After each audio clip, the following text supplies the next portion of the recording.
नुकत्याच काही काय सांगाल, आज महाराष्ट्र दिन आहे, जागतिक कामगार दिन आहे आणि बुद्ध जयंती देखील आहे. त्रिवेणी संगम आज आहे. आपण आज ध्वजारोहण केलेलं आहे, काय आपली प्रतिक्रिया? मी सुरुवातीला आपल्या सर्वांच्या माध्यमातून आजच्या महाराष्ट्र दिनाच्या, कामगार दिनाच्या सर्वांना खूप मनापासून शुभेच्छा देते. महाराष्ट्र ही भूमी, हे राज्य आपला अभिमान राहिलेला आहे. छत्रपती शिवाजी महाराजांच्या पदस्पर्शाने पावन झालेली ही भूमी, स्वराज्य रक्षक छत्रपती संभाजी महाराजांच्या पदस्पर्शाने पावन झालेली भूमी, भारतीय घटनेचे शिल्पकार डॉक्टर बाबासाहेब आंबेडकर, क्रांतीसूर्य महात्मा ज्योतिराव फुले, क्रांतीज्योती सावित्रीमाई फुले, पुण्यश्लोक अहिल्याबाई होळकर, त्याचबरोबर राजमाता जिजाऊ, अशा अनेक खऱ्या अर्थानं साधू संतांची आणि महान व्यक्तिमत्वांची भूमी म्हणून महाराष्ट्र ओळखली जाते. पुरोगामी विचारधारा, प्रगतिशील विचारधारा म्हणून हे राज्य ओळखलं जातं. आणि या दिनी खऱ्या अर्थानं ज्यांनी या राज्याच्या खऱ्या अर्थानं महाराष्ट्र निर्मितीसाठी ज्यांनी प्राणांची आहुती दिली, त्यांचं योगदान ही भूमी कधी विसरणार नाही. मी या निमित्ताने त्यांच्या विनम्र स्मृतीस आणि खऱ्या अर्थानं त्यांच्या त्या विचारसरणीला, त्यांच्या कष्टांना, त्यांनी जे जे काही संघर्ष केला, त्या सगळ्या त्यांच्या या वैशिष्ट्यांचे मी मनापासून त्यांना अभिवादन करते, आभार मानते. आणि त्यातून ही राज्याची निर्मिती झाली. अशाच पद्धतीनं आपलं हे राज्य हे प्रगतिशील होत राहावं, विकसित होत राहावं, अशीच या दिनाच्या निमित्ताने सदिच्छा. आयसरून पाठवून ध्वजवंदनाचा मान रायगडमध्ये 2 मंत्र्यांना दिला जातो, पण रायगड जिल्ह्याला अद्याप पालकमंत्री नाही आहे. रायगडच्या विकासासाठी महत्त्वाचं वाटत नाही. खरं तर महत्त्वाचं हे आहे की जिल्हा कुठे थांबला नाही पाहिजे. आणि पालकमंत्री पदाच्या संदर्भातला जो काही निर्णय आहे ते आमचे प्रमुख नेते घेतील.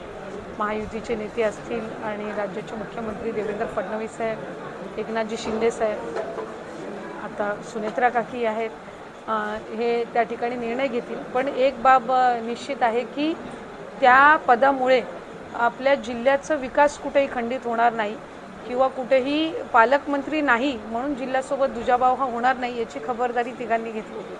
बच्चू कडूंचं आता सरकारमध्ये विलिनीकरण झालेलं आहे. सरकार नाही, पक्षामध्ये विलिनीकरण झाले, पण सरकारमध्ये आता ते आलेलेच प्रकारे. तर आपण कसं पाहतो? ही चांगली गोष्ट आहे. आणि एक वेगळी काम करण्याची त्यांची पद्धत राहिलेली आहे नेहमी. आणि त्यांनी नेहमी जी काही त्यांच्या इथले हिताचे प्रश्न असतील, बऱ्याचशा वेळेला त्यांनी दिव्यांगांच्या प्रश्नामध्ये त्यांनी अधिक प्रमाणामध्ये नेहमीच आपली भूमिका त्या ठिकाणी बजावलेली आहे. आणि त्या समितीचे अध्यक्ष म्हणून सुद्धा त्यांनी खूप चांगल्या पद्धतीनं काम केलं. आता तर ते एकनाथजी शिंदे साहेबांच्या नेतृत्वाखाली त्यांनी शिवसेनेमध्ये प्रवेश केलेला आहे. आणि आणखीन सरकारला अधिकच्या त्यांच्या चांगल्या सूचना मिळत राहतील. विधान परिषदेची उमेदवारी त्यांना मिळालेली आहे. मी या निमित्ताने त्यांचं अभिनंदन करते. आणि एक लोकप्रतिनिधी म्हणून सुद्धा आधीपर्यंत जसं ते काम करत आले, त्यांनी राज्यमंत्री म्हणून काम केलेलं आहे. शेतकऱ्यांच्या प्रश्नांच्या संदर्भात, दिव्यांगांच्या प्रश्नांच्या संदर्भामध्ये त्यांचं अधिक आत्मीयता असते आणि ते मांडत राहतील अशीच मला खात्री आहे. बालविवाह रोखणं हे अद्यापही प्रशासनाला किंवा शासनाला जमलेलं नाही. की खरं तर बालविवाहाच्या संदर्भामध्ये या 2 वर्षामध्ये ज्या कडक पद्धतीनं कारवाई करण्याचं शासन म्हणून किंवा विभाग म्हणून जी कामगिरी करण्यात आली, याच्यामध्ये बालविवाहाची माहिती मिळाल्यानंतर तिथे त्या बालविवाहामध्ये समाविष्ट असणाऱ्या सगळ्यांवर गुन्हा दाखल करण्याची जी काही कारवाई आहे ही या गेल्या 2 वर्षामध्ये अधिक कडक पद्धतीनं आपण सुरू केली. याच्यातून माहिती मिळाल्यानंतर तिथले त्यांच्या कुटुंबावर तर हे दाखल केला जातोच, पण त्याचबरोबर त्या विवाहामध्ये सहभागी झालेले समजा जर ग्रामस्थ असतील, तिथलं काही ढोल ताशा पथक, काही बँड असेल किंवा भटजी असतील, ह्या सगळ्यांवर सुद्धा कारवाई केली जाते.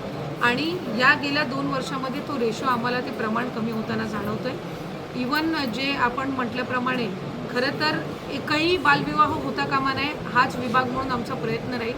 पण त्याचबरोबर ज्या गरोदर मातांची आपण म्हणताय की म्हणजे 18 वर्षाच्या आत असणाऱ्या गरोदर मातांची जी संख्या आहे ही सुद्धा गेल्या 5 वर्षाच्या तुलनेमध्ये म्हणजे दरवर्षी ते घटण्याचं प्रमाण हे जे आहे ते आहे. आणि आम्हाला साधारणपणे बालविवाह असो किंवा कुपोषण असो हे 0.10 रेशोच्या खाली हे आम्हाला आणायचं आहे आणि त्यामध्ये राज्य आणि जिल्ह्यामध्ये राज्याचे मुख्यमंत्री फडणवीस साहेब असतील, दोन्ही उपमुख्यमंत्री असतील, यांच्या अधिकच्या मार्गदर्शनाखाली आम्ही काम करण्याचा आमचा प्रयत्न आहे. कारण याच्यात फक्त महिला व बालविकास नाही तर समाजामध्ये प्रबोधन करणं, जनजागृती करणं, त्याचबरोबर गृह विभागाची म्हणजे पोलीस विभागाची सुद्धा आम्हाला तितक्याच पद्धतीनं गरज लागणार आहे, स्थानिक प्रशासनाची, जिल्हा प्रशासनाची सुद्धा लागणार आहे. त्यामुळे गेल्या 2 वर्षामध्ये बऱ्यापैकी आम्ही तो रेशो खाली आणला.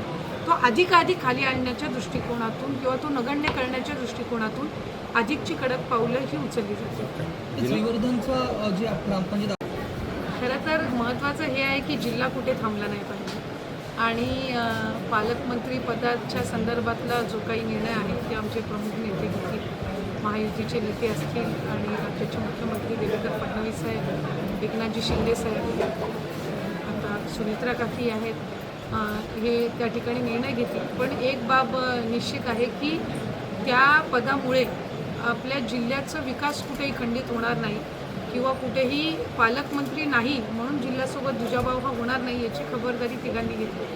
बच्चू कडूंचं आता सरकारमध्ये विलिनीकरण झालेलं आहे.